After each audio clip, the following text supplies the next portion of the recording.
नमस्ते मित्रांनो, स्वागत आहे आपल्या नवीन ब्लॉग मध्ये। आपण निघालो जायला दुकानावर। भाची येणार होती आणि मम्मी पण येणार होती, तर तिच्यासाठी खायला घ्यायला गेलतो आणि घेतला खायला न निघालो तर इथं जय बाई दिसला। मग गेलो आपण घरी। नंतर आपण परत जांभळाना जाऊ। जांभळाना गेलो, नंतर जांभळा थोडी पाळली।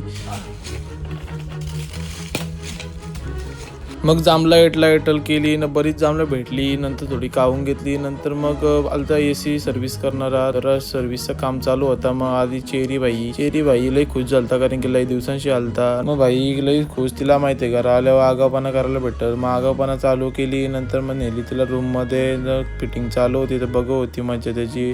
नंतर बाईनी मशीनीची फिटिंग करायला घेतली, त्यात समजत नव्हतं काय चाललं आहे। नंतर मग नेली तिला किचन मध्ये, तर तिला विचारलं चिकन पाहिजे। तुला चिकन पाहिजे? चिकन पाहिजे बाईला पाहिजे होती ही चिकन, मग तिच्यासाठी वेगळी चिकन बनवत लावलेली। नंतर मग नेली बाईला ती सायकल चालवायला लागली, तिला लई आवडतं सायकलवर नेल्यावर। आणि डॉगेश बाई पण आपल्यावर बालता सायकल चालवत होतं, नाही बघा किती खुश झाली। नंतर माझे का बघायला लागली, तिला मज्जा वाटते म्हणून। मग जेवण वगैरे झाला, मग भाऊसा निघाली जायला, तर चेरी बाई नाचत होता गाणी लावलेलं तर। मग बाईने टाटा बाय बाय पप्पे दिल्या। नंतर मग केला बाय बाय आपल्याला पण। मग चला आता मित्रांनो, भेटूया नेक्स्ट ब्लॉग मध्ये। बाय बाय मित्रांनो, लाईक आणि शेअर करायला विसरू नका।